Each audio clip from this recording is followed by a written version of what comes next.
Smart city के तहत वडोदरा महानगर पालिका की बड़ी कचहरी पर एक विशेष बैठक मिली थी। दरअसल स्मार्ट सिटी के मुद्दे पर चर्चा करने के लिए ये विशेष बैठक बुलाई गई थी। तब ये बैठक जो है वो म्यूनिसिपल कमिश्नर अरुण महेश बाबू की अगुवाई में मिली थी।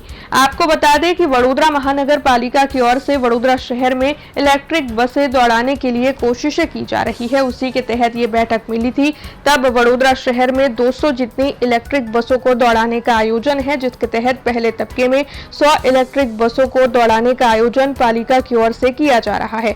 तब इस बारे में म्युनिसिपल कमिश्नर अरुण महेश बाबू ने बैठक के बाद ज्यादा जानकारी दी है। स्मार्ट सिटी में बेसिकली અત્યારે રેગ્યુલર બોર્ડ મીટિંગ હતી, એટલે મારે તો ફર્સ્ટ બોર્ડ મીટિંગ હતી કે આની અંદર કયા મુદ્દાઓ છે, સ્માર્ટ સિટીઝની અંદર કયા ચાલી રહી છે અને આગળ કેવી રીતે લઈ જઈ શકાય એ બાબતની ચર્ચા હતી। એટલે સિટી બસ સર્વિસીસને કેવી રીતે ઇમ્પ્રૂવ કરી શકાય, એટલે આવનારા દિવસોમાં 100 ઇલેક્ટ્રિક બસીસ અમે વડોદરામાં લોન્ચ કરવા માટે પ્લાનિંગ કરી રહ્યા છે। એની ચાર્જિંગ ઇન્ફ્રાસ્ટ્રક્ચર પણ અત્યારે તૈયારી શરૂ થઈ ગઈ છે। આવનારા દિવસોમાં એની પણ મુલાકાત લઈશું।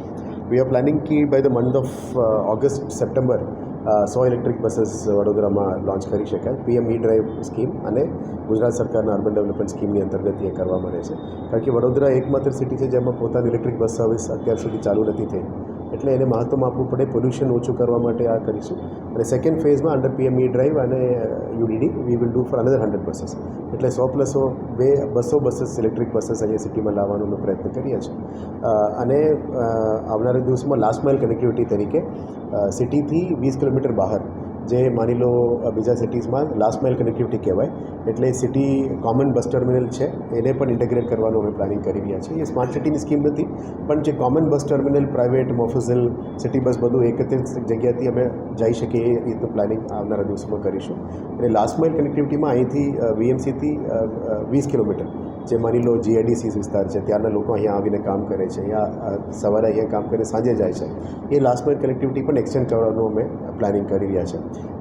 જ્યારે કનેક્ટિવિટી વધે ત્યારે સિટીનો વિકાસ થશે, જ્યારે કનેક્ટિવિટી વધે ત્યારે ત્યાં નવો રોડ્સ બનશે, એ બાબતનું પ્લાનિંગ છે। એટલે આપણે જે રેડિયલ રોડ્સની વાત હતી 20 કિલોમીટરની, ત્યાર સુધી ધીરે અમે સિટી બસ સર્વિસને પણ એક્સટેન્ડ કરીશું। પહેલાં પણ સિટીનું પોતાનું બસ સર્વિસ હોવું જોઈએ, એ અત્યારે અમે આગળ લઈ જવા માટે પ્રયત્ન કરી રહ્યા છીએ।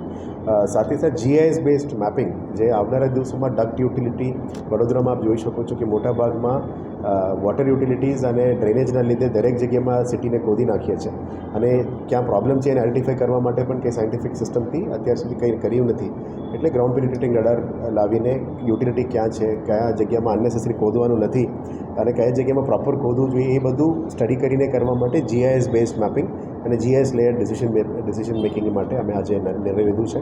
આવનારા દિવસોમાં બીએમસી દ્વારા એ બધું અડોપ્ટ કરશે, જે રીતનું અમદાવાદ અને સુરત કરી રહ્યા છે, વડોદરામાં પણ આ કામગીરી આગળ વધશે। हमसे जुड़े रहने के लिए हमारे YouTube चैनल को सब्सक्राइब करें और नई वीडियो की नोटिफिकेशन के लिए बेल आइकॉन को दबाएं।